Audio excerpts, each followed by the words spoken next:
I'll poll. Meeting of the Richland County Board to order. Ask the deputy clerk to take the roll for us, please. Harrow. Here. Miller. Here. Brewer. Here. McKee. Here. Sorry, Kramer. Here. Al McKee. Here. Brennish. Here. Hendricks. Here. Manning. Gill. Here. Glassberger. Here. Harwick. Here. Woodhouse. Here. Turk. Here. Cosgrove. Here. Frank. Here. Severson. Present. Williamson. Here. Cooey. Here. Fleming. Here. Brookins. McGuire.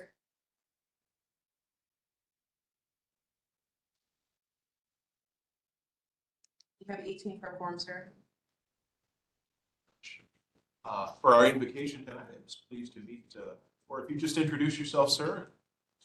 I'm Frank Hoffman. I'm a retired pastor. I used to be a Methodist pastor in New York. And I volunteer my time right now with all-creatures.org, which is a worldwide ministry. Thank you. You all stand, please, for our invitation. Father, we thank you for our evening, for our gathering together to do your work.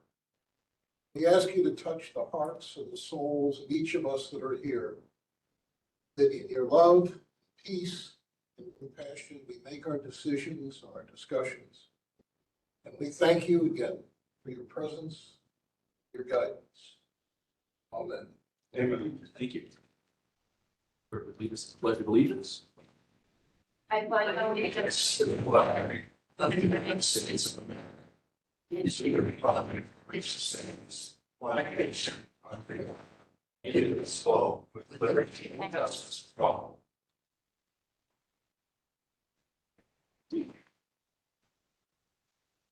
Are we in compliance with the open meetings law?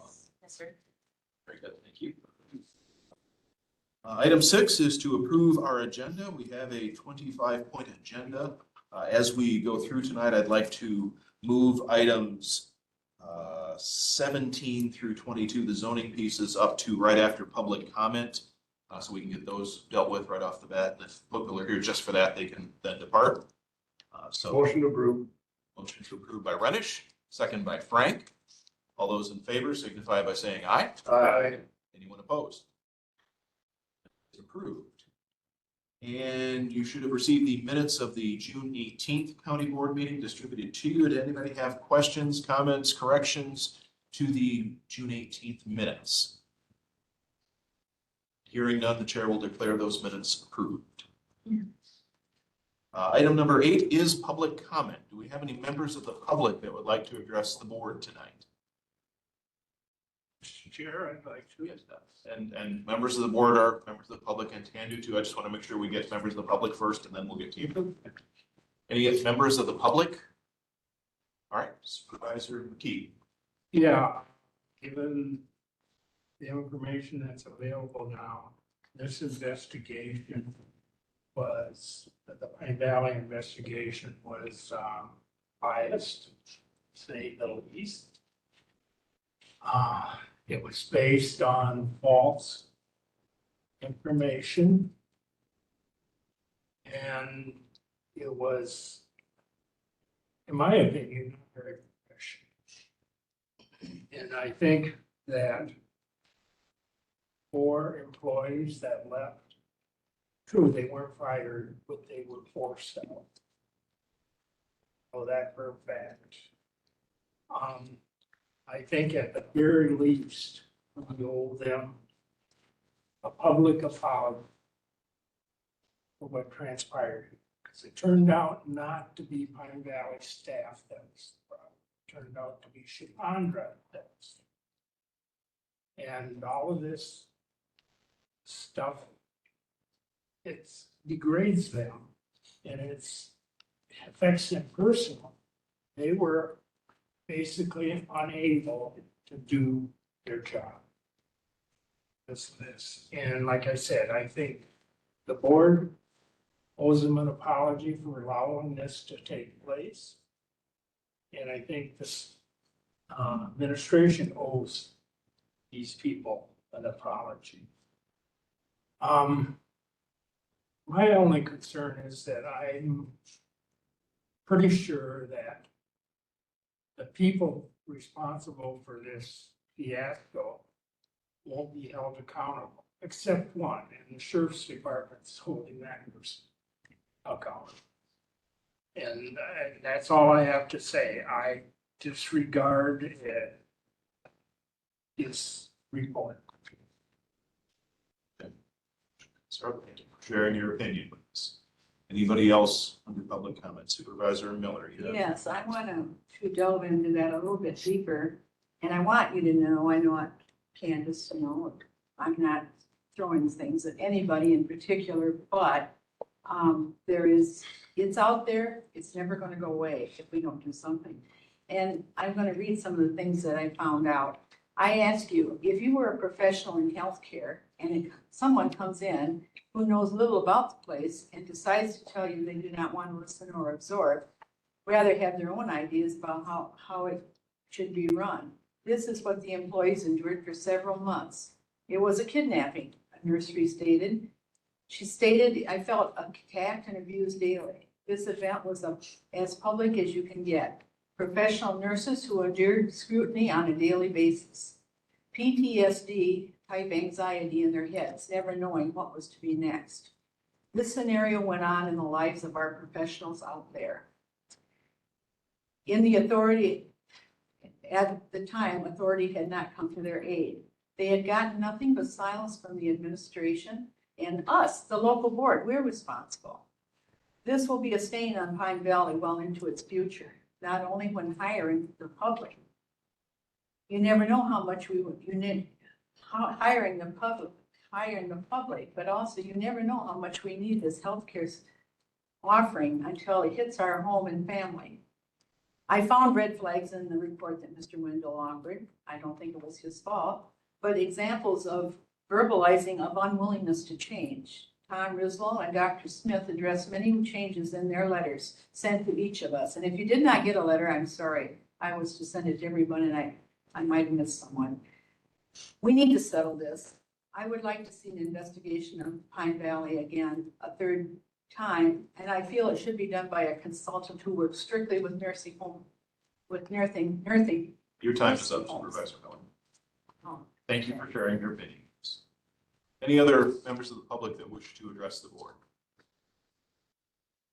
I would just like to Supervisor say Hennings. that I too feel that Pine Valley employees deserve some type of explanation for where we made error. And I also want to say that I'm in support of these last two people speaking out on that situation. And I hope we can move forward and do better. And there's more to come with this whole situation. But I do sincerely hope we all realize that there was some mistakes made for people that work for our county for greater than 30 years that deserve better from us, and they did not get that. So that's all I wanted to add. Thank you. Thank you for sharing your opinions. Any other members of the public that wish to address the board? Just as a reminder, these things are not on the agenda. The board will not be discussing them tonight. This was purely public comment. So if we have no further public comment, we will move on to reports, item 9, starting with our administrators. I'm sorry, I was making the move to the zoning stuff. I'm sorry. Let's move down to item 17 on our agenda is a resolution to, or 18, pardon me, is a resolution approving the town of Ithaca's rezoning of a parcel belonging to Harvey Schmucker. Item number 18.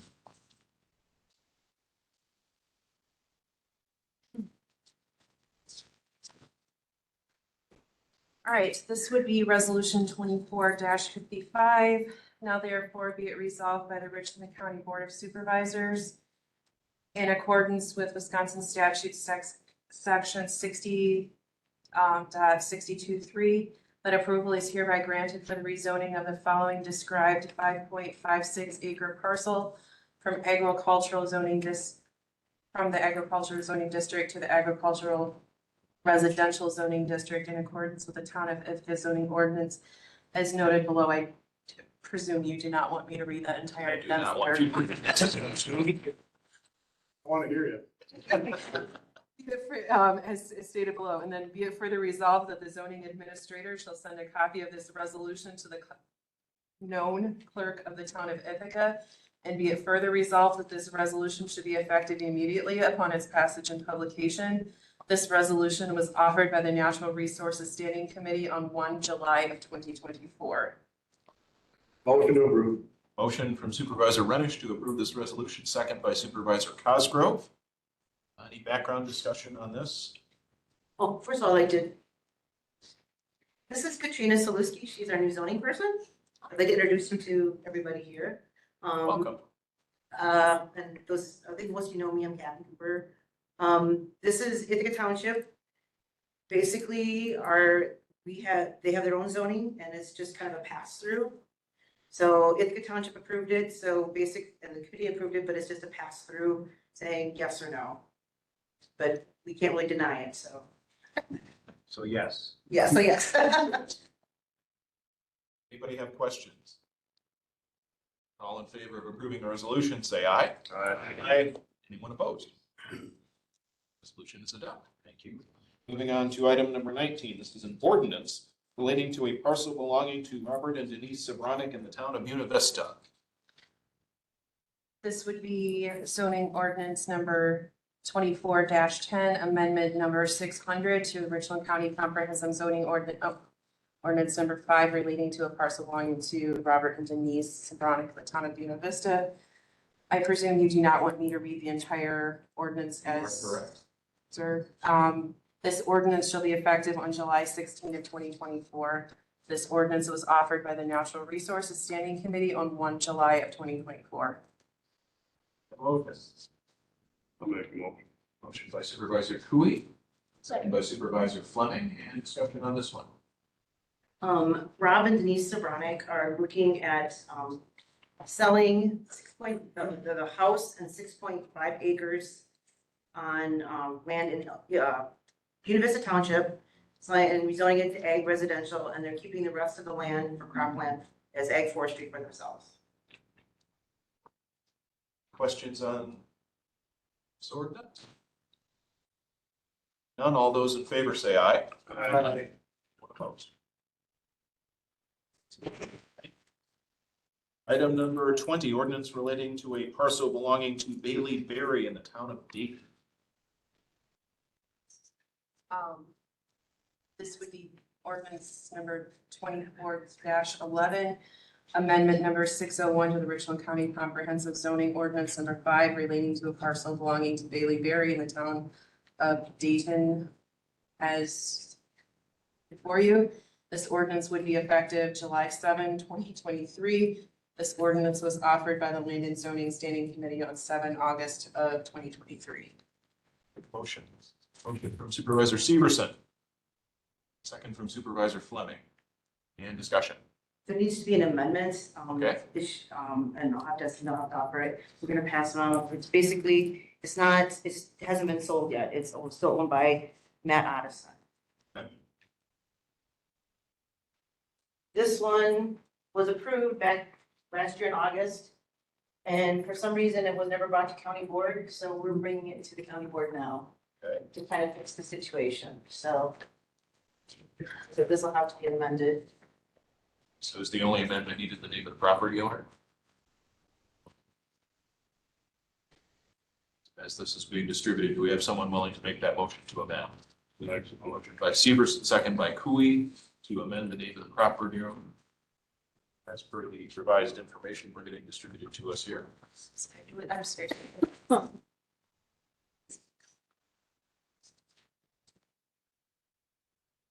So this will be revised the name of the property owner to Matt Otteson, correct? Okay. All in favor of the amendment? Yeah, discussion on the amendment. Okay, but- Yeah, all in favor of that amendment to this ordinance, please say aye. Aye. Any opposed? All right, now discussion on the ordinance as amended. Go ahead, Mr. Question, do you know what the development plan is? Because 2.76 acres is not a lot.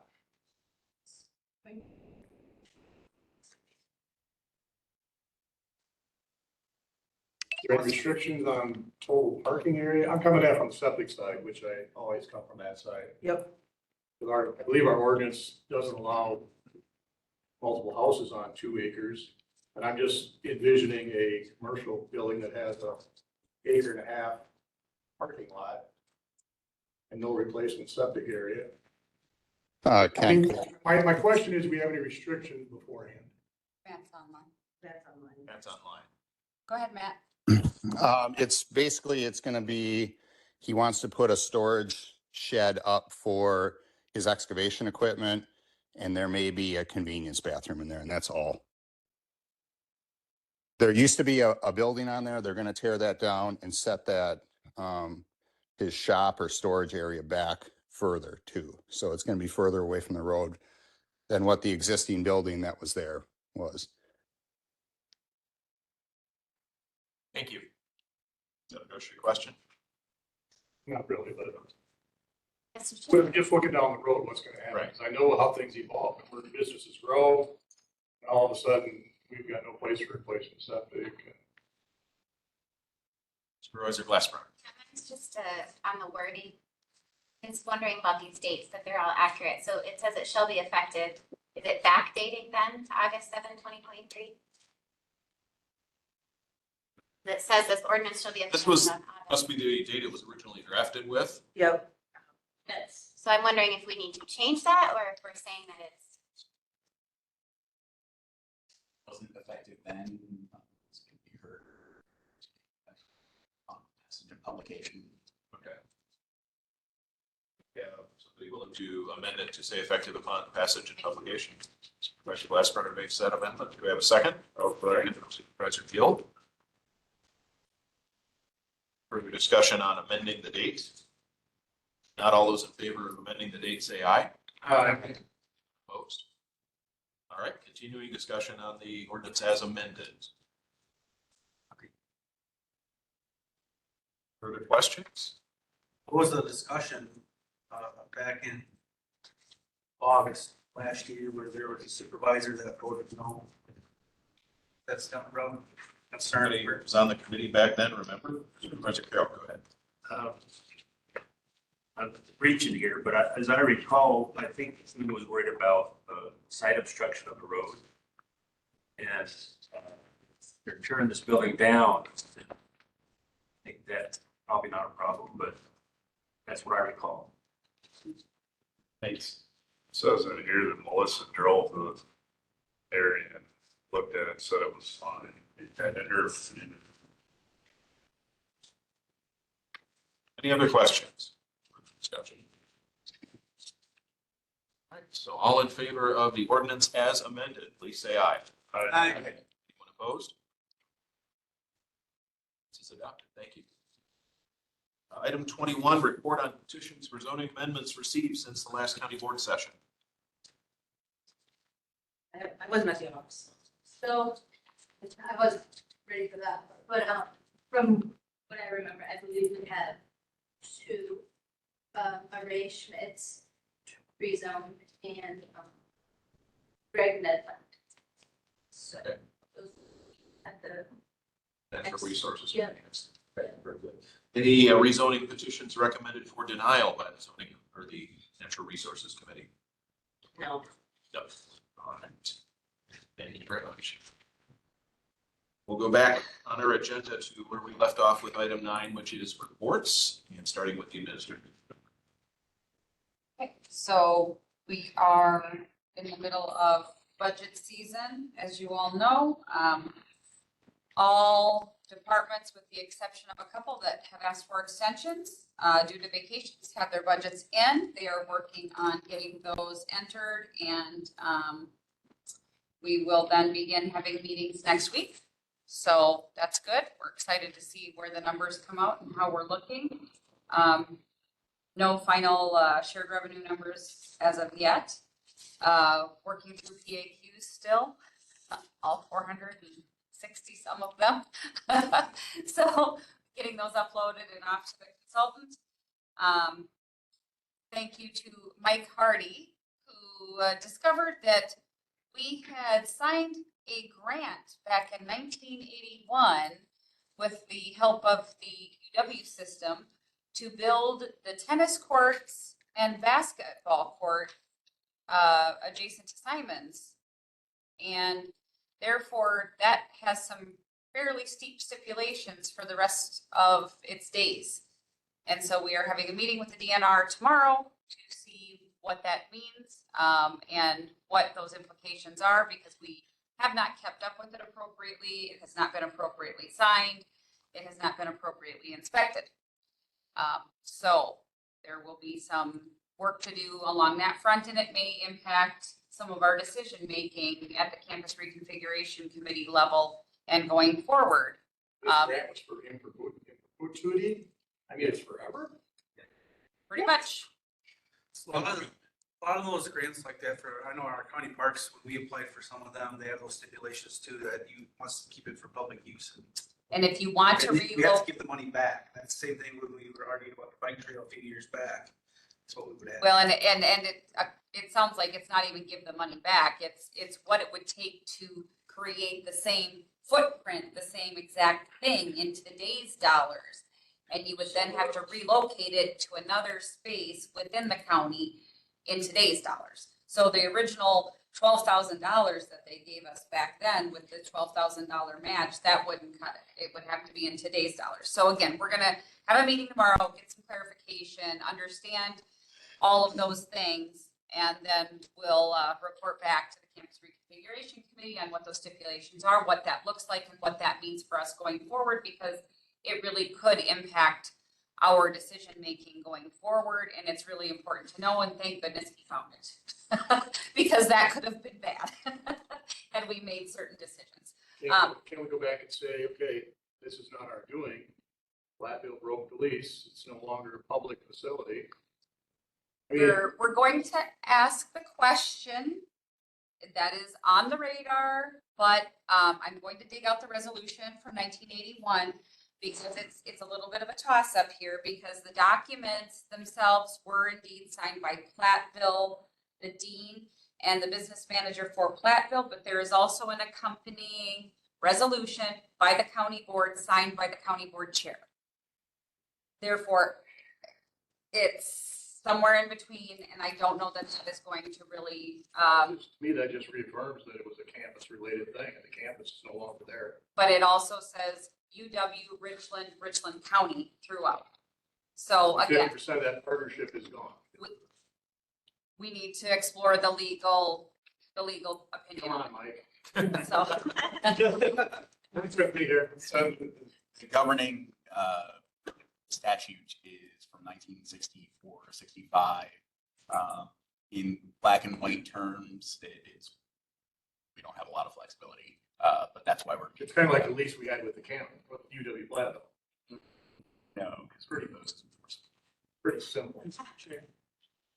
Yes, Mr. This is still a public thing. It's just owned by the county now.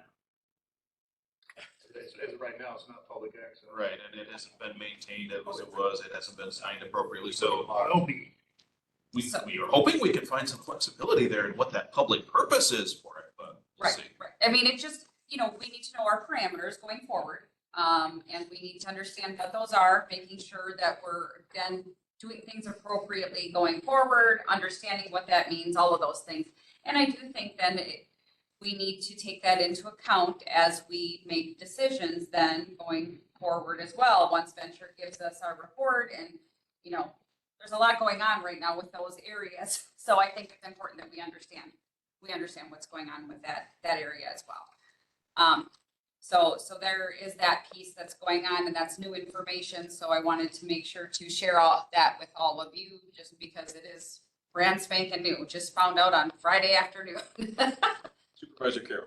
So I assume this new twist, you guys will let Venture know as soon as possible, so they are aware of it. Absolutely. Once we know, although I don't think it will alter their plan, because they're not evaluating the Simons area at all. They're evaluating the campus buildings, not Simons Recreation Complex, but the location is in proximity, And then the gym area is still in question. So again, I mean, it may impact decision-making, and so we will let them know. So again, no word on the final report yet. It should be coming in the next week, I anticipate. So fingers crossed that we'll have some information. And as soon as we do, we will let everyone know. I do understand that many of you are having issues with your tech and you're not getting emails and notifications. If that is the case, please let Barb know. I keep hearing rumblings that people are not getting their communications, and if you're not getting communications or you feel like you're not getting communications, unless you tell me or you tell Barb, we don't know that. Because these iPads are touchy and some of them sync, and if you're not on Wi-Fi at home and whatever else, and I'm not a tech person, so I'm not gonna know that. So please tell Barb, if you feel like you're not getting messages or things aren't working, please get a hold of Barb, because she's the one that can tell, she's the one that can help you. I have a question Yes. in that regards. I'm on the fair board. Have they been meeting or, I haven't been getting notices with fair. They've met, what, twice? Once. Once. Yeah, see, I haven't been getting notices. Should have gotten them, everyone else got them. I did.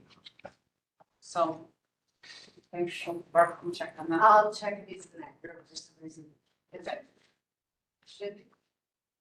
But again, so, you know, look at your committee assignments. If you don't think you're getting emails, let Barb know. There are groups that are made for all of those things, and those calendar invites go out, so let us know that, okay? Let's see, what else are we doing? Budget, well, a lot of moving parts right now. The treasurer ad is out. It is in the shopper, or in the shopping news. It is in the paper. It is on the website, and we are considering putting it on WRCO as well. So hopefully we'll get some good applicants for that. We are very, very close to being completely off of contract nursing out at Pine Valley. So that is really, really exciting, because some months that's a $60,000 to $70,000 expense. So recruitment is going extremely well out there. And we have a lot of college students going back to school, and we almost have all of those slots filled as well. So really exciting news there. So things are going extremely well out there, and staffing is outstanding. So with that, that's all I have for now. I mean, there's a ton of stuff going on and a lot of moving parts, but I'll spare you all those details. If anybody would like to see the keys to the campus, they're in a jug, and Candace, someone, Platteville literally handed over a jug with. It's a big picture. Yeah. And also Josh and I did find the other box, last week. Was it you, Josh, or was it Randy? It was Randy. I've been out there so many times with different things. And yeah, there's a box probably like this on the wall, and it is full of keys to Lord only knows what. So we locked that up, and we locked up that door to make sure all of that was secure. So there are rumblings that there are still people with keys floating around out there. And so, after a fashion, we will probably be chaining all of the doors just to secure them, but the foundation and the Alumni Association still are removing some of their last items that they had permission to move. They are working with me. They are notifying me when they are out there. They are notifying me of what they are removing, and they've been wonderful. So there are just those few last items that they are removing. So I know there are people saying, oh, there's people from the public taking things. No, there aren't. It's things that they have had permission to take that belong to either the Alumni Association or the UW Foundation that they are moving to the Smart Farm at this point. So that's really what's happening. And we did put something on the website to clarify that, because the rumor mill is alive and well. And yeah, people think I don't know what they think we're doing, but we're not doing anything. Don't have an inventory yet of all the stuff Platteville left behind. The county has been able to utilize some tables. Right. That were there, but that's all we've really done so far with the county even. Yeah. So, we've heard people say, well, why they're selling stuff? No, there's nothing happening with that yet. First, we gotta get a handle on what all's there. And as Candace has said in the past, come up with a process that gives everybody a fair shot at things that they want. So, Mr. McKee. I have a question on the treasurer. That's an elected position, correct? So this new treasurer will be filling out this term and will be able to run. That is correct. So, man, Please do. so Jeffrey, it's too late in the game for Jeffrey to be removed from the ballot at this time. So he will be on the ballot. But whoever is appointed in the interim then will be able to run as a registered write-in. And there's a very specific kind of a formula of votes that this person would need to attain.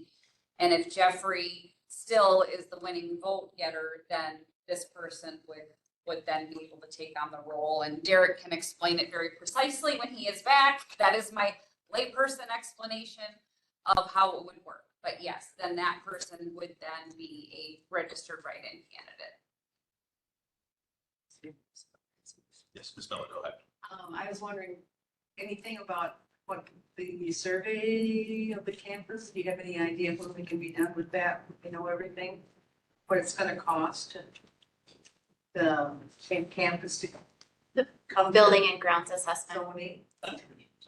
Oh, the venture, we had that cost was all in. So that RFP process was approved prior. No, I mean, like, what it costs. They're gonna have the cost of all things, the county. You had the courthouse done, you had the campus done, and you had. That cost was all in the RFP. Talking about the cost for the assessment or for Every assessment. No, what they are Going forward. telling going us. forward? Yeah, we won't, that'll be part of the recommendations they make. They may have some cost estimates on some of the things they recommend. Otherwise, if we have specific ideas of specific things we want to do, we'd have to commission An RFP. an RFP to figure out how much it would cost. What they're gonna tell us is these are the conditions of the facilities, these are potential uses. Again, they may have some ballpark estimates for us, but they would just be that at this point, right? Correct. If So we were, next year. if we were to decide, that we wanted to go with their ideas, but honestly, I think it would be short-sighted of us to just say, oh, yep, we like their ideas, let's do it. I think that based on the information that they give us, it would be wise of us to then go out for bid for other firms and say, okay, we know now this is what we have for buildings, or this is what is viable. That's what I was. We should be getting their recommendations hopefully in the next week. Yes. Hopefully not too much longer than that. Nope. And then once we get that information, we'll review it as a county board and Yep. make our determinations about what we feel the best path forward is. Will we be sent that emails so that we can? I'm not sure. Initially, where is it gonna go to the, Reconfiguration committee. yeah, reconfiguration committee first, and then it would come to the full board because we'll share it with everybody. We'll post it for the public too, so. And I understand. Yeah, we would definitely want people to have time to look at it before we discuss it, so. It's not something we're gonna be able to make a snap decision on, obviously. We'll need a lot of consideration, so. And, whatever we decide, we have, thankfully, they released the 2 million that we can apply for once they tell us again how to apply for it. Yep, the 20.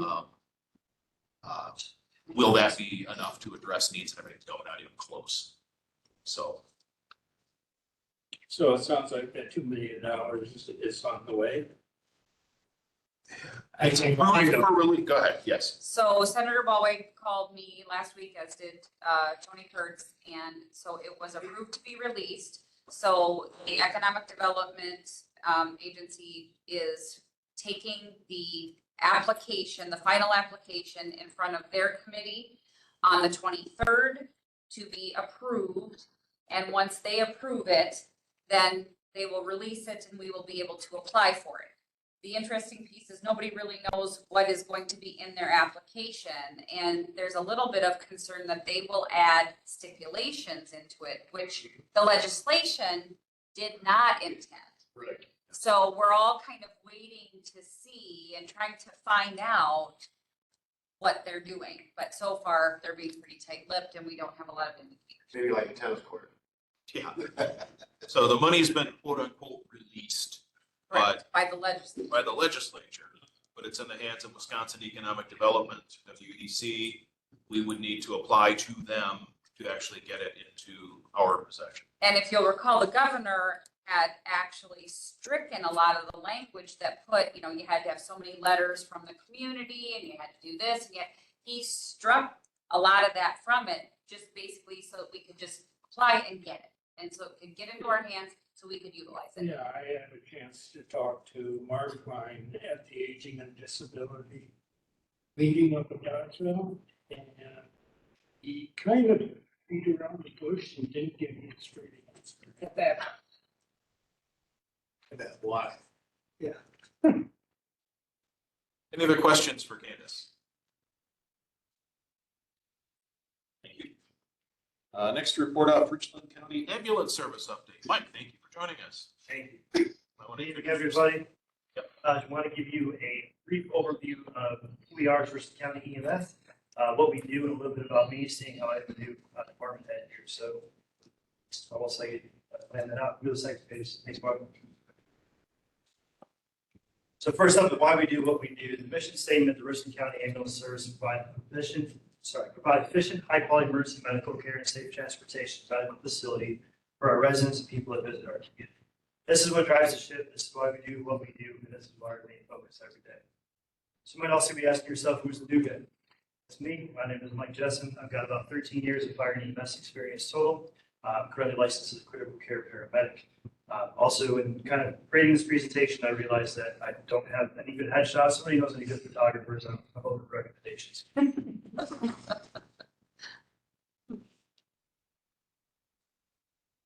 So next up is what I value. This is me. This is who I am. And this is how I run the service. So number one is accountability. And I believe accountability is to self, which is number one. What am I doing behind closed doors? Am I going to be willing to be accountable to that? Accountability is the origin. We don't need to be proud of where we come from, but we do need to be proud of the fact that we are who we are today because of where we come from. We need to be accountable to our team. When we come into our organization, we come into work for the morning, get ready for our shift. We're accountable to each other. Next is our organization. With that being who we work for and last, our community. Again, at the end of the day, that's our boss. I value transparency. I think not only is myself to my team of folks, I think transparency to the community in which we serve is also paramount. I value honesty, even when the truth is hard. Sometimes we don't want to say the truth, we don't want to hear the truth, but sometimes we have to get through it together.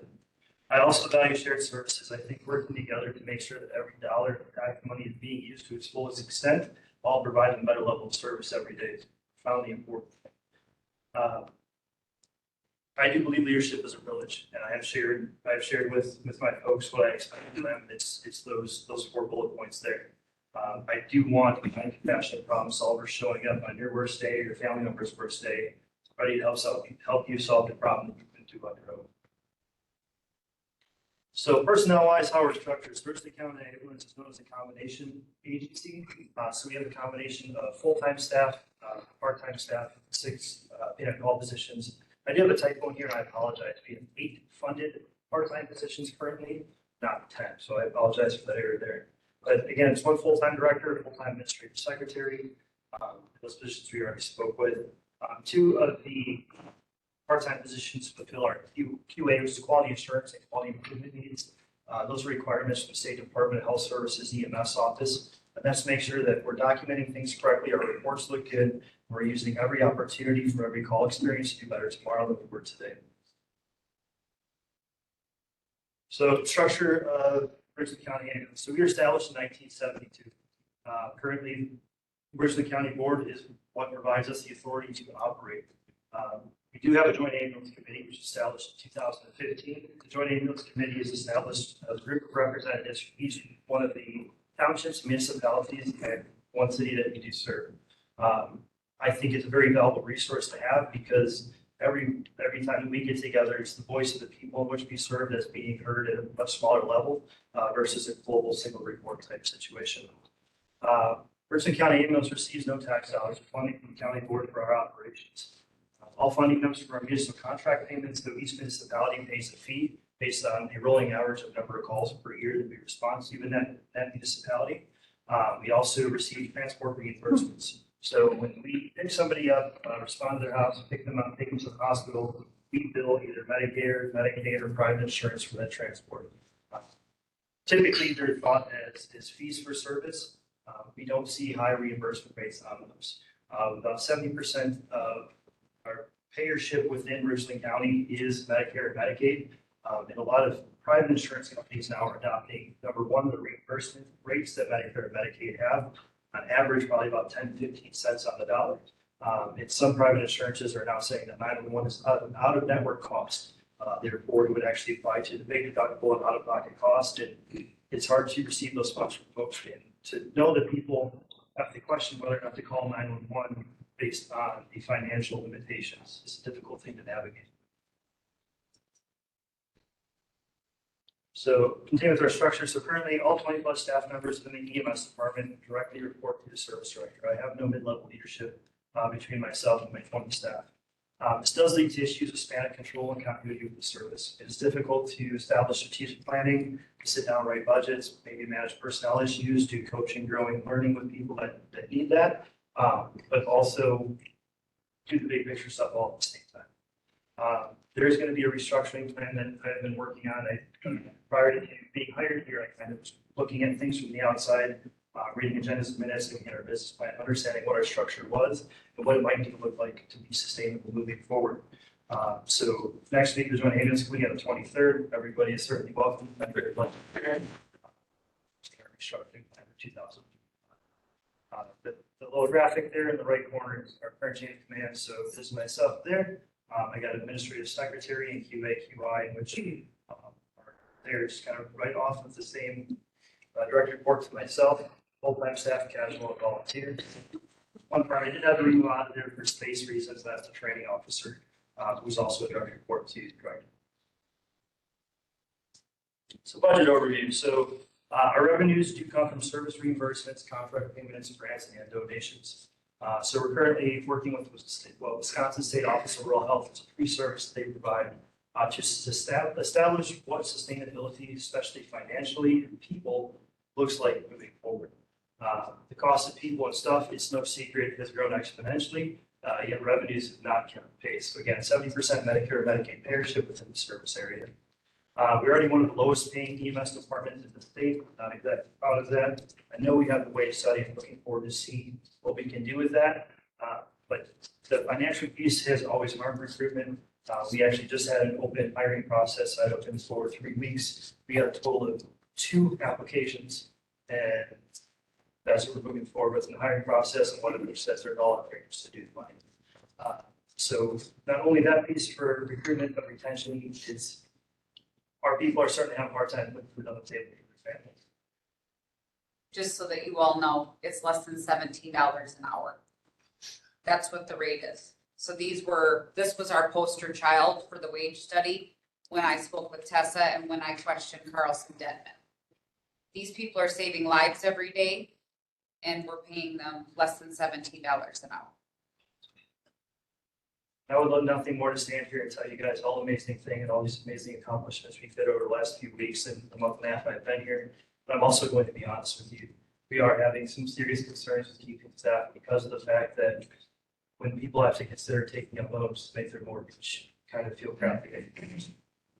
Next slide, please. So our response data. So last year, we responded over 1,200 calls for service. Some of these calls are inter-facility transfers. When we do have 2 ambulances, staff are able to contact local hospitals and let them know we are available to transport our local community members in a critical access hospital to the definitive care if needed. We are able to generate some revenues from that, but again, it's not the answer. So as the community ages and relies on EMS grows, we do not anticipate seeing a reduction in call volume. On average, we're anticipating about a 15 to 20% increase in call volume annually. So last week alone, we responded to 32 calls for service. 19 of those calls occurred in a 48-hour period. It was myself and 3 others were just ended up kind of being on 48 together. And nonstop, be pulled through, and we actually were able to respond to every single 911 call in that 40-hour period. So I'm very, very grateful we were able to do that. We are also experiencing higher instances for simultaneous calls of service, thus solidifying the need to staff 2 ambulances. It is very, again, it happened, I think a total of 8 times last week that we would be dispatched to a call and within 5 minutes we're dispatched to a second call. Volunteerism in the United States is not what it used to be, and it's not anywhere at a point where we expect it to go. You can't expect people to be leaving home, to be leaving valued family time to respond to an EMS call, which is going to take at least 2 hours of your time at minimum, plus the continuing education requirements, plus the initial education requirements. It's a huge ask, especially the mental and emotional strain that you experience. It's a big ask of somebody for $20 a call. So our current average shoot time, so this is from the time our pager goes off to the time that we're out the door and on the road, is 3.2 minutes. I'm not proud of this. This is an area in which we need to improve, and we will improve. It is my goal to have that average below 90 seconds by January 2025. And I anticipate in January of 2025, I'm anticipating being on the agenda to let you guys know how we did, because I want to be held to that standard. So vision goals moving forward. So my number one priority all the way across the board is to ensure 24/7 staffing of the primary ambulance, but also to include the backup.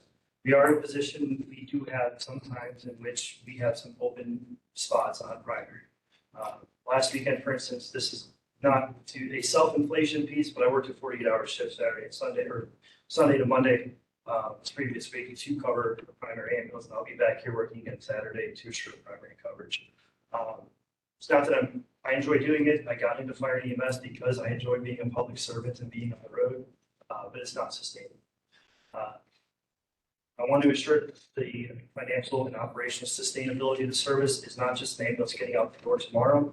Right now, my broad view is 2 to 5 years. I'd love to focus on the 10, 15, 20-year mark to make sure that people's kids that are in this room right now, maybe the grandkids, have an ambulance available to them when they need it. But right now, the main focus is that 2 to 5 year mark. Hoping to increase full-time line staff from 4 to 6. What this will do is we would have 2 full-timers assigned to primary every single day, and we'd be staffing our backup crew with those casual call-in folks, those being on-call folks, and those part-time folks. Not that our part-time and casual folks are not reliable, but when you are somebody's full-time employment, it's sometimes a little bit easier to make sure that people are on schedule.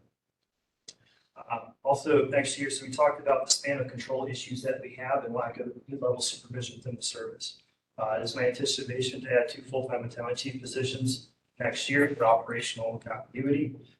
And we can, as that presentation goes to joint ambulance committee next week, I look forward to going to executive finance the following month, clarifying what this looks like and the roles and responsibilities those 2 positions would take. But just kind of a broad kind of perspective is myself in those positions would be on a 48-96 rotating schedule. So that would guarantee there's that extra 3rd person here just in case. But again, too, when we go to after JAC and go to executive finance, we'll be able to clarify that a lot better. Also, I'd like to develop a strategic plan for emergency services in Richland County. Believe it or not, people are not knocking down the door to become firefighters and EMTs anymore. I can speak to Richland Center Fire Department. They are in a phenomenal shape as it comes to recruitment and retention. We don't have that problem. I really wish we did. I'm quite envious.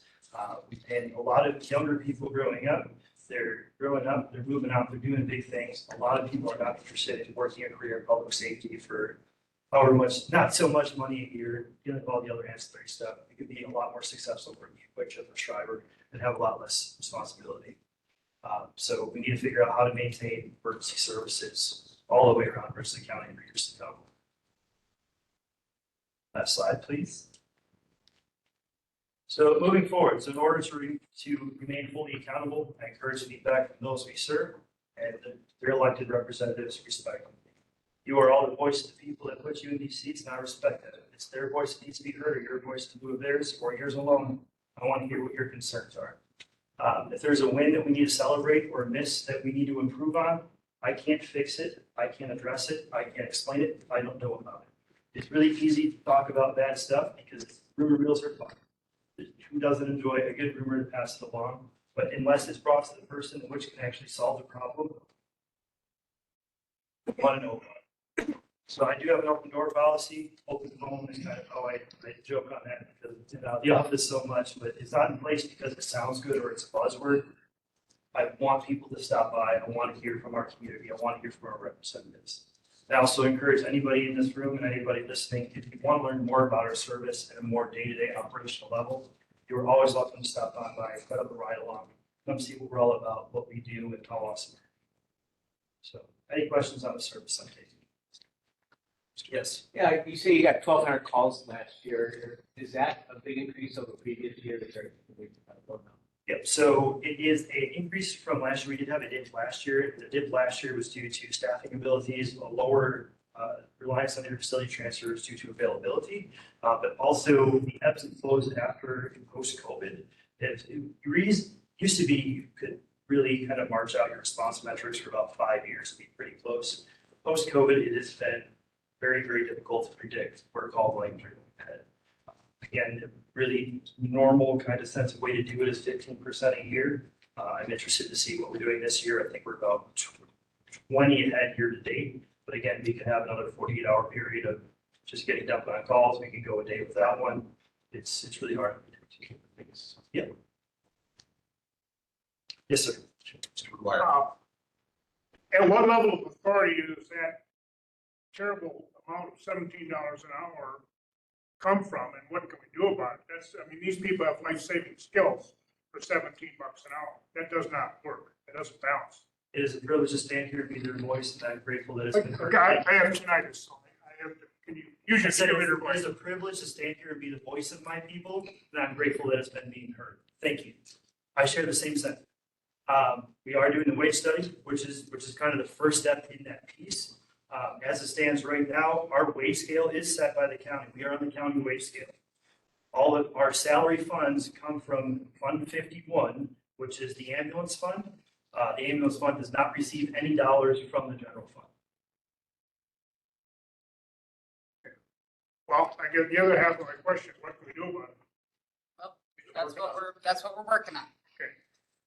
That's because when I saw that number, my hair started on fire. And so when I had that call with Carlson Detman, that was the question I asked. And that was the turning point for me, because they couldn't tell me how they got to that wage. And they couldn't tell me what they compared them to come up with that number. Right now, I've got full-time EMTs making $15.65 an hour. So if we're having trouble recruiting, that it could bring right down to that little tiny number of 1 in 7, right? I'm pretty sure it does. Yeah. Absolutely. In total, since I've started May 28th, I have had 4 applicants that I have speaking on phone or in-person interviews with that once understanding what the compensation was, they said, no, thank you, I'll go elsewhere. And I don't have a reason to ask them to turn around and say. No. Thank you. Thank you. Yes, ma'am. Do you know what wages are in the counties around us?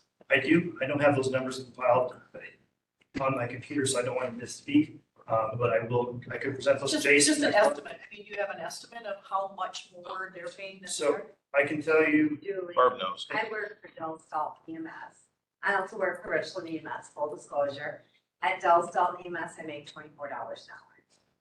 And I'm in the same position there as here, same license. and this is not an about me thing, so please don't take it as such. But my current hourly rate that I get as department head for this service, as a critical care paramedic, I can go work for a private ambulance service and make $1 more an hour as a paramedic with no other ancillary responsibilities.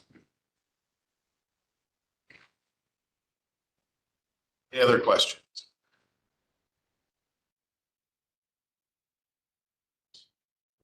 Okay, Mike, for the presentation. Now, do you literally switch hats when we shift to the different topic, or is that just? Turn around. Okay.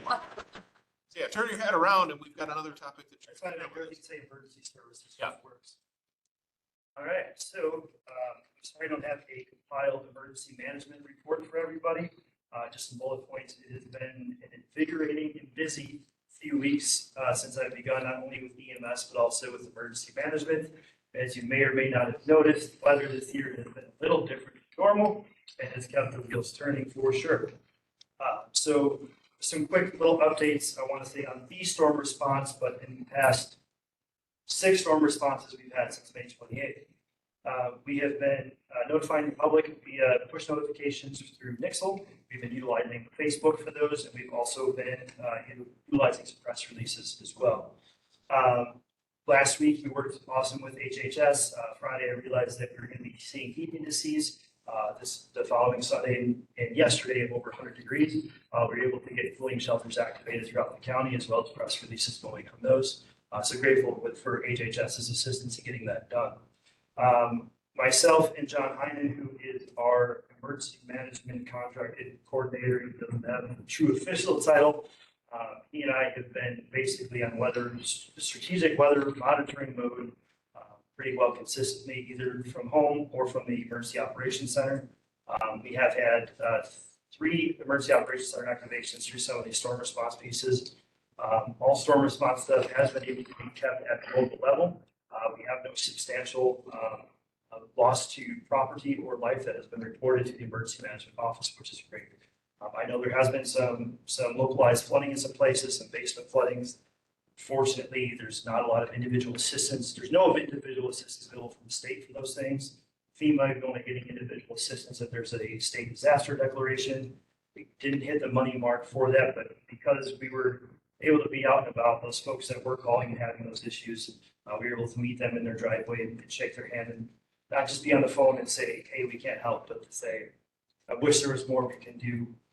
Maybe we can write something into a mitigation plan. We can work with your town chairman, with your town board, see if we can find some resources for you. And I know that's been reassuring to some. We're working really well with Josh over here. Josh, thank you for your assistance in answering the phone at 3 o'clock in the morning consistently. Great coordination between sheriff's office, dispatch, and everything else there. So again, been here a month and a half. I've heard grumblings in the past that the departments didn't always necessarily get along super well. I haven't seen that. Everybody has stepped up to the plate and done an amazing job as a team player. I just want to say thank you. We work diligently with our Aries Races folks. That's our amateur radio storm spotting individuals. They've gone out for us a few times to help us monitor some river levels as well as some severe storm cells. We've been coordinating with Wisconsin Emergency Management through the EOC, kind of back and forth there, and responded to a lot of calls. Questions, comments, concerns on the emergency management? Thank you all for your time. I appreciate it. Thank you. Beautiful. All right, continuing with our agenda. Item number 10, a resolution approving the sheriff's office to enter into an agreement with Pine Counseling to provide mental health services to inmates. This would be resolution number 24-47. Now therefore be it resolved that the Richland County Board of Supervisors, by the Richland County Board of Supervisors, that approval is hereby granted for the county to enter into an agreement with Pine Counseling for an hourly rate of $110. Be it further resolved that Sheriff Clay Porter is hereby authorized to sign on behalf of the county an agreement in accordance with this resolution.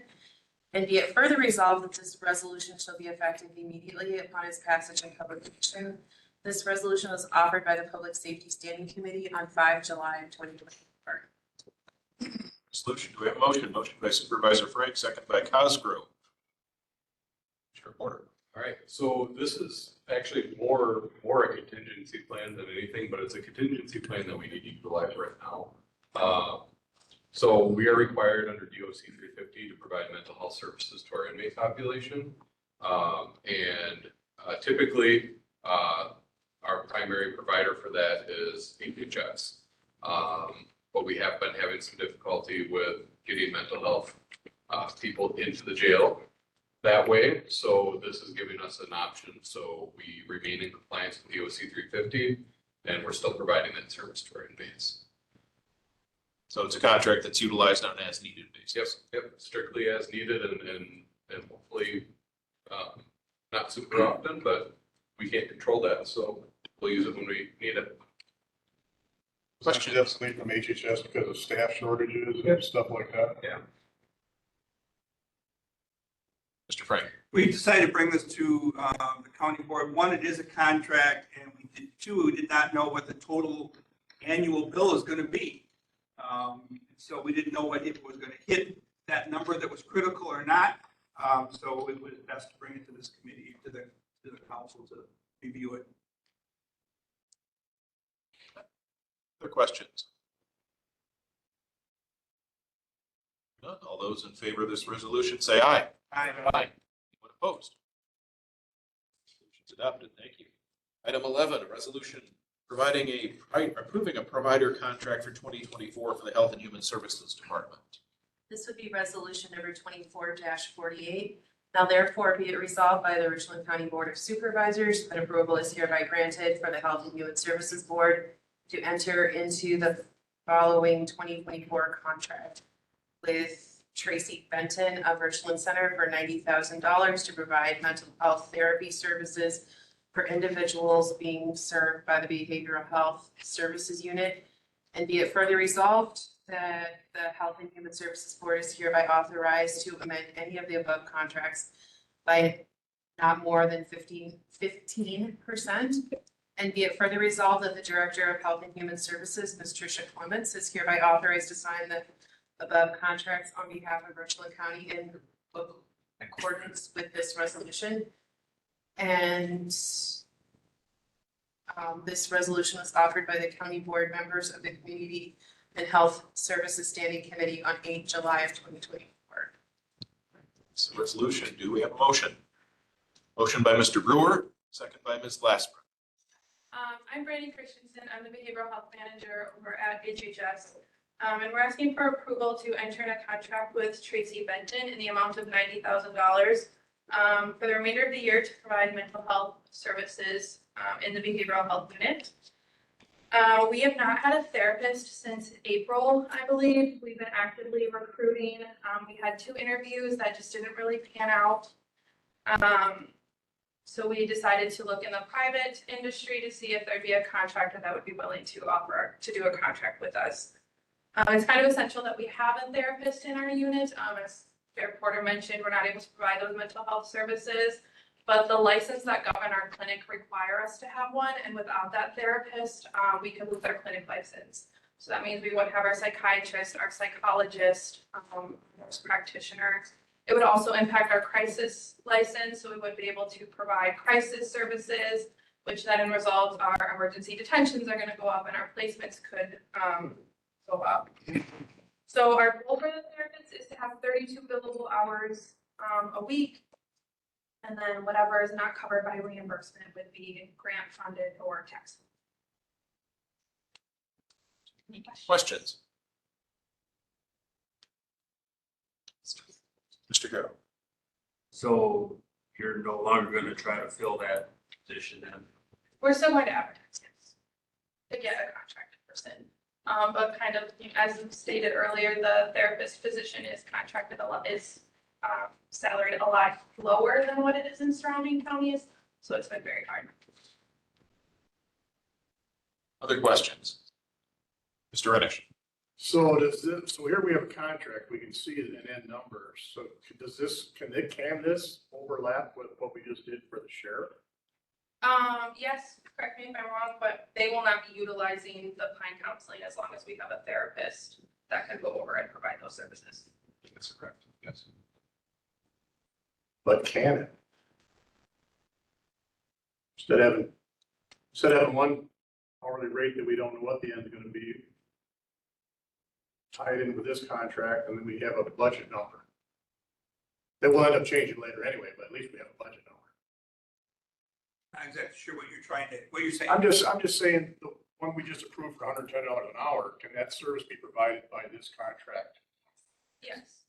If that works out, if, let's say, this person decided they no longer wanted to be in contact with us, then we need to have backup, am I correct? Yes. For the jails, so that's where that. So when you say contract, is this like we sign a yearly contract, or is Yeah, it just, it'll be renewed every year. so we be locked in for a year?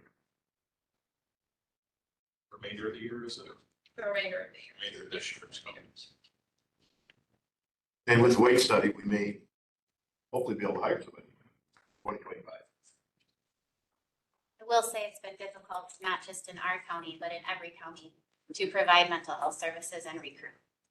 I believe Sauk County's had an open therapy, like one of their open therapist position for almost a year now that they've been trying to recruit for.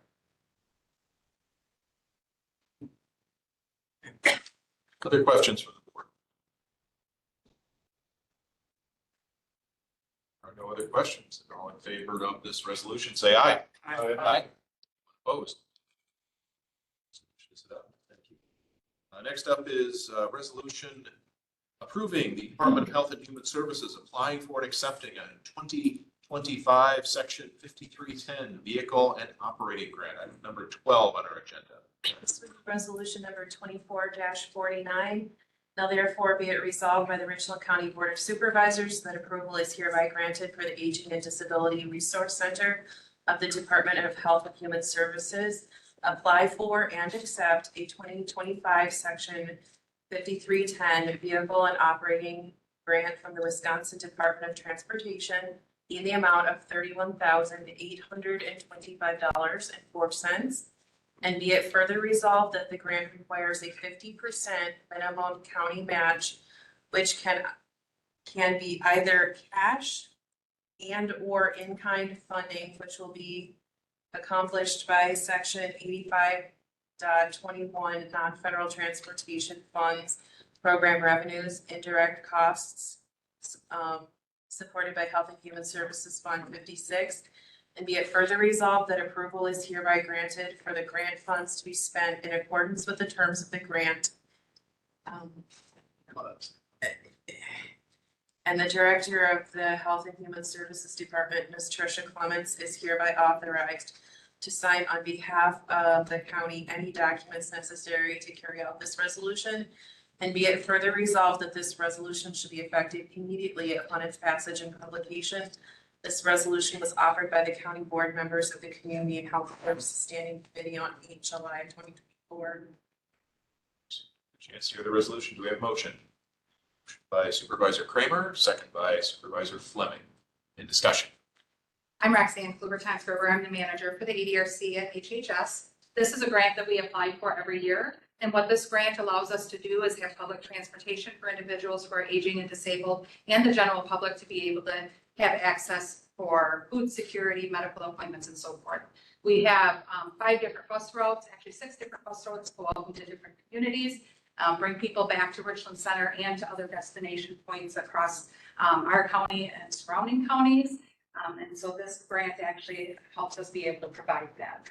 We do not use any tax levy in this grant. We are able to use 8521 funds and other funds as well, and in kind match. So it's something that is not, we don't have a tax levy. Any questions from the board?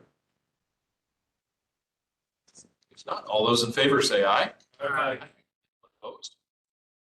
Resolution is adopted. All right, item number 13, a resolution approving the purchase of 15 desktop computers. This would be resolution number 24-50. Now therefore be resolved by the Richland County Board of Supervisors that approval is hereby granted for the purchase of 15 desktop computers from JCOM Technologies in the amount of $14,385. And be it further resolved that funds to carry out this resolution shall come from the 2024 MIS CIP budget. Be it further resolved that this resolution should be effective upon its passage and publication. This resolution was offered by the Executive and Finance Standing Committee on 9 July of 2024. We have a motion on this resolution. Motion by Mr. Gill, second by Mr. Cosgrove. In discussion. Art? This is just part of budgeted computers that we have in the CIP budget of 2024. We would be purchasing them to start distributing to all departments. I have more in that budget. We've elected to just purchase the 15 that are necessary at this time in an effort to conserve some of the CIP money in case of unforeseen expenses. People have questions. This is part of a plan to, on a rotating basis, keep our computers up to date, so. And this is a 6-year rotation? Yes. So these desktops are running 6 years. I think that's still a little out there, but good for you. Thank you for keeping them going for 6 years. Other questions? Mr. Cooey. Barb, you're managing all the computers now, right? Yes, sir. So we don't have, I know you can get funding from other departments maybe, but that's how that's working. Everything's going through you now, right? Yes. Okay. Other questions? All right, all those in favor of the resolution say aye. Aye. Opposed? Item 14, resolution approving the purchase of an air conditioner unit for the server room. This would be resolution number 24-55. Now therefore be it resolved by the Richland County Board of Supervisors that approval is hereby granted to pay an invoice from Mort's Plumbing and Heating in the amount of $10,299 for the emergency purchase and installation of an air conditioning unit for the server room, and be it further resolved that funds to carry out this resolution shall come from the county's contingency fund, Fund 11, and be it further resolved this resolution shall be effective upon its passage and publication. This resolution was offered by the Executive and Finance Standing Committee on 9 July of 2024. Okay, resolution. Do we have a motion? Motion by Supervisor Glassbrenner, second by Mr. Severson.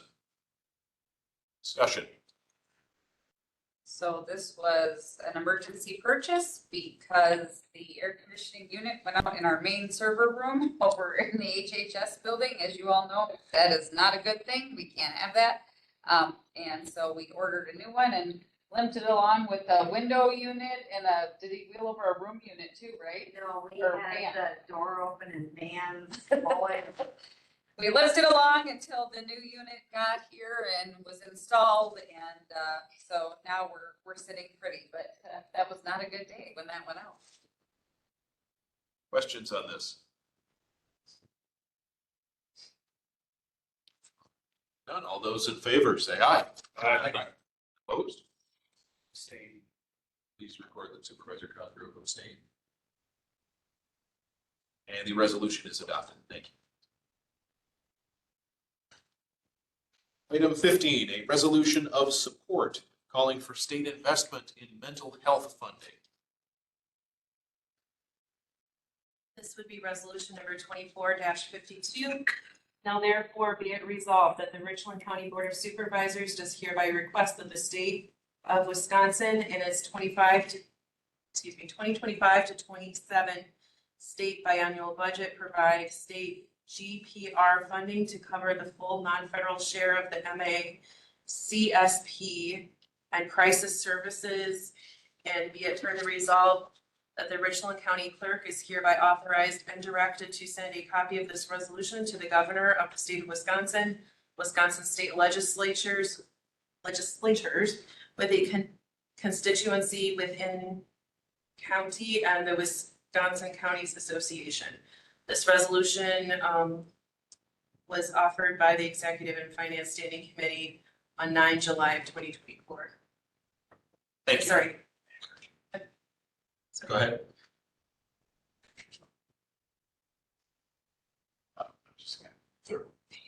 Yes, okay. All right, so you've heard the resolution. Motion by Supervisor Frank. Do I have a second? I'll second. Second by Supervisor Kramer. Any discussion on this resolution, which came to us from WCA, correct? It did, and in your packet, there was a 2-page document, a white paper explaining this funding and why it's important. As we all know, mental health funding is sorely lacking. And what it explains in this resolution is a lot of times counties wind up having to utilize tax levy to fund a disproportionate amount of this care for our residents because there's not adequate state funding. And so this is really advocating that the legislature,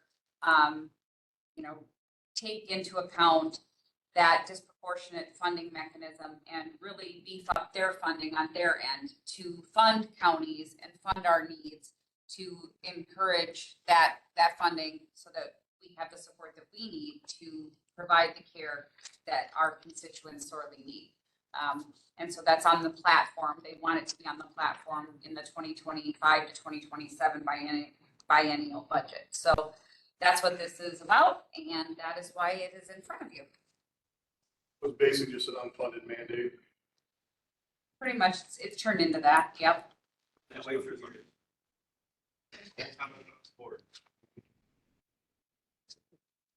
Questions? Or the, or yeah, Sorry? have we put this before? Yes, it is open for discussion. Okay. Well, if you read the list of whereas, it pretty much explains it. Yep. Questions? Well, state legislators are patting themselves on the back for giving us $2 million and increasing our share of shared revenue. We've still got pockets like this all over the place. So, Very glad true. to see this.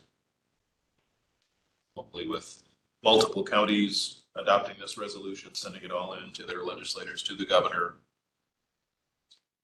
Hopefully that gives us a shot at getting some action on it.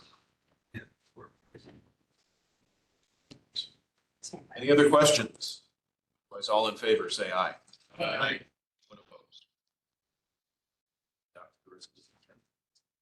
Item 16, a resolution relating to the replacement of the UW Campus West Bridge. This would be resolution number 24-53. Now therefore be resolved by the Richland County Board of Supervisors that approval is hereby granted to complete the project as defined and submit for reimbursement once all work is completed.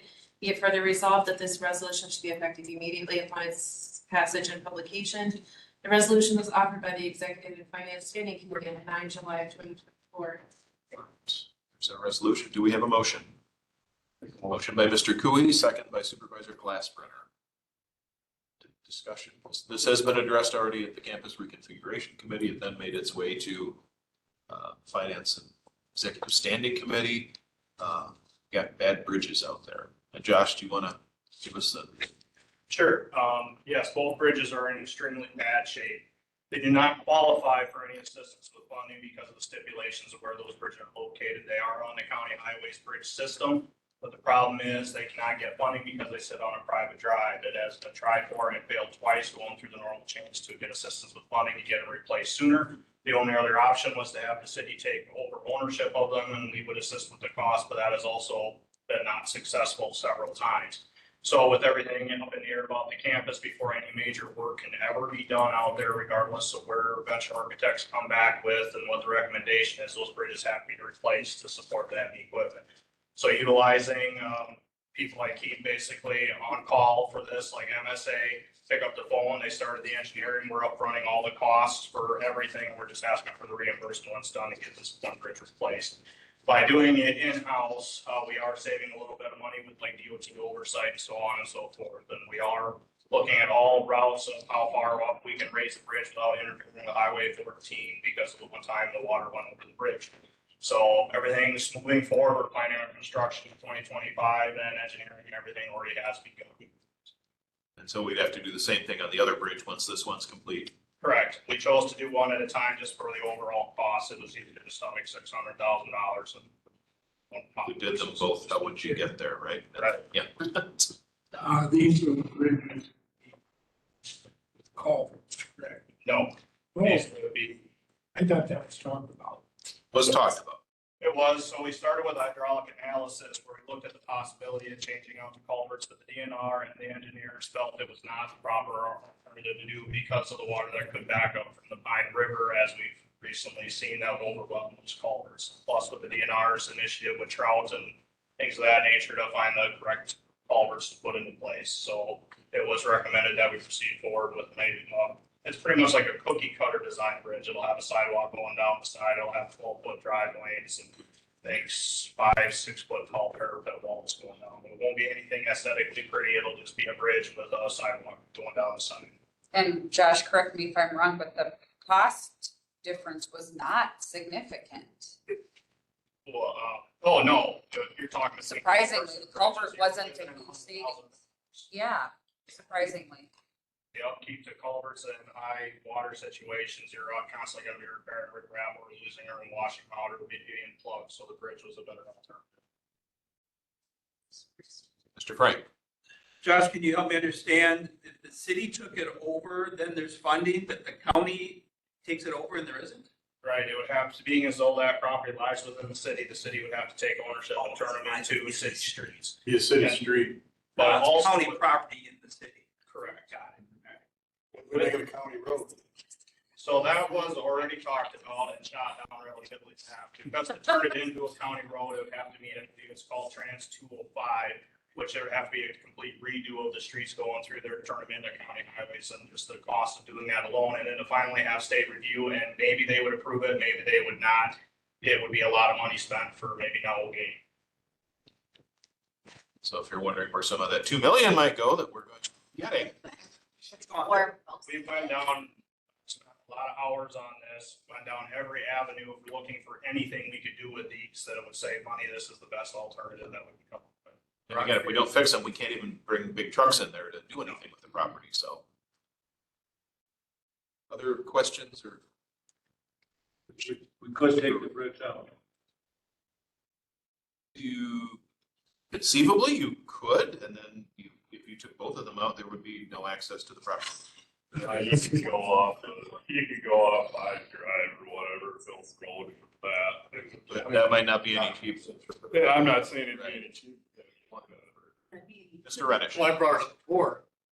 I just realized when you mentioned it's just a one-lane bridge, should we explore the option of making it a two-lane? So that if we wanted to make a frontage road to Hive Drive, you just have one bridge? It's already a 2-lane. It is. It's being designed as a 2-lane. Good. You could do that, but I would also recommend if you're going to build a road, you'd have to look at the grounds there, so you'd have to look at putting a road clear up by Simons to avoid any flood waters. Going towards the back end. Yeah, you're typically, to build a brand new road, you're gonna be probably in today's money, 1.5 million per mile. You divide that out, you're gonna be $500,000-600,000 by the time you actually build a sustainable road. Which is another bridge. Right. Yeah, you go to the tennis course. May I make Mr. that? Severs. So to understand, we explored going with the city to help out, and we would be, most of the cost. But the city at the time didn't own Hive Drive, and now they own Hive Drive and have their own bridge. So I don't want to make that known that you're willing to work with one other entity and not us. Well, there've been multiple considerations over the years trying to look at this, so. It's not a recent. Mr. Brewer. I would say this, that the bridges are only one example of deferred or non-existent maintenance out at the campus. And that's on us, but we didn't have the money or the resources to do it the right way. So it's now come home to roost. It's probably fair to say, Marty, we've known that the bridges are deficient for as long as you and I have been on the board, right? You don't want to walk under a piece of concrete. Well, So, any other questions? All right, so we have before us the resolution to replace the bridge. All those in favor say aye. Aye. Opposed? Resolution is adopted. Thank you, Josh. Right, item 17, a resolution to approve donations to Simon's Recreation Complex. This would be resolution number 24-54. Now therefore be it resolved that the Richland County Board of Supervisors, by the Richland County Board of Supervisors, that approval to accept the above donations, and you can see them listed there. I don't think you want me to read the whole list. Okay, go ahead. To accept the above donations from the Simons Foundation is granted. Be it further resolved that this resolution is effective upon its passage and publication. This resolution was offered by the Simons Recreation Complex Sanatorium Board on 8 July 2024. Resolution, do we have motion? Motion by Cooey, second by Fleming. On this resolution, discussion. Receiving donations is better than spending money on a bridge. It is, as you can see. Mike, do you want to speak to these? I can answer any questions if you want, but just wanted to introduce myself. I'm Mike Hardy, I'm the director at Simons. I know a few of you around here, but I didn't meet all of you yet. Want to thank the foundation, Helen that's here from the foundation. And really, I've been here since April.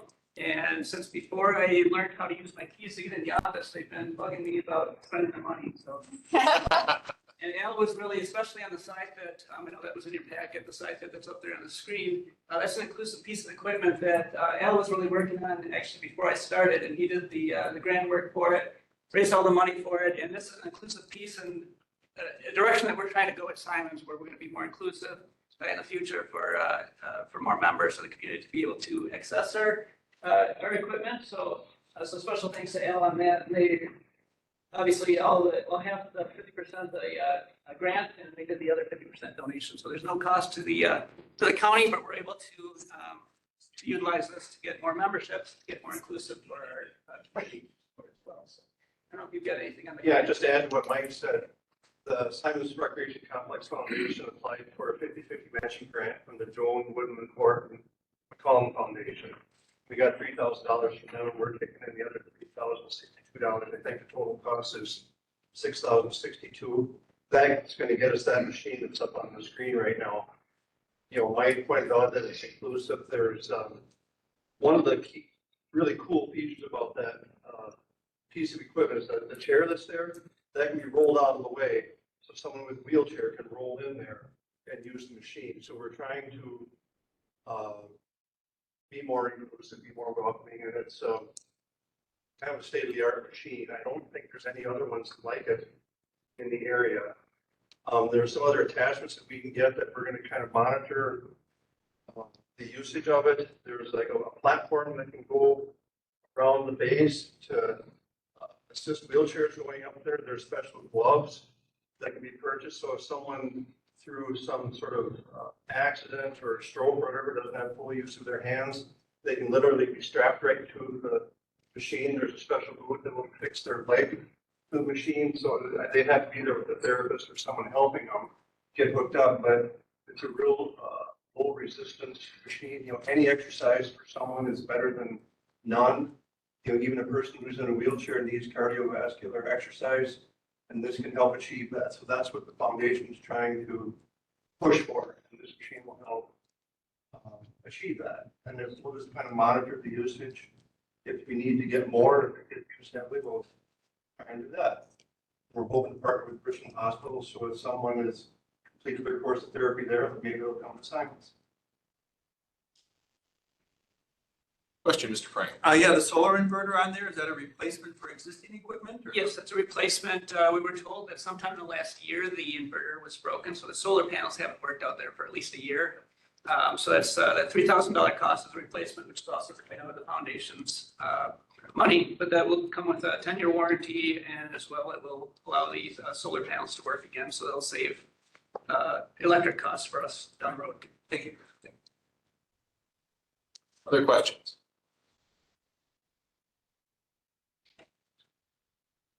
All those in favor say aye. Aye. Opposed? So thank you to the foundation very much. Thank you. All right, we've already dealt with items 18 through 22. So that brings us to item 23, which is correspondence. Do we have it? I've not received it. I would just note that you should be watching your emails because you will likely receive an invitation soon as they look for help to work the gates of the Richland County Fair, which will be coming up before we know it. Mr. Wendell. Mr. Chair, so if you've received an email from me in the last month, you probably noticed the gigantic big red disclaimer that says that I will be on vacation next week. I bring this up not to brag, but it kind of touches on the next agenda item for today as well. It occurs to me that the firm's contract with the county will expire mid next week. It's not a problem for us to expand under current terms until we can have that discussion. But I wanted to make it known that if someone calls me on the 23rd and I don't pick up, it's not because I'm quitting or we've terminated our contract. I will simply be, as is my annual tradition, at the World Board Gaming Championships.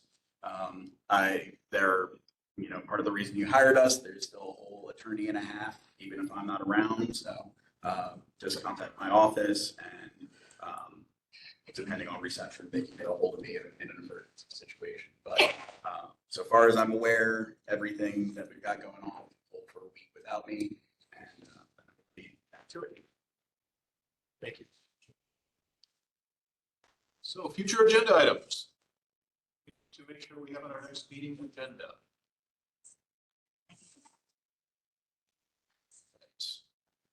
If not, that brings us to item 25, and since Supervisor Manning isn't here, Motion by Supervisor Fleming to adjourn. I believe Ken just seconded. All in favor, say aye. Aye. We are adjourned. Thank you.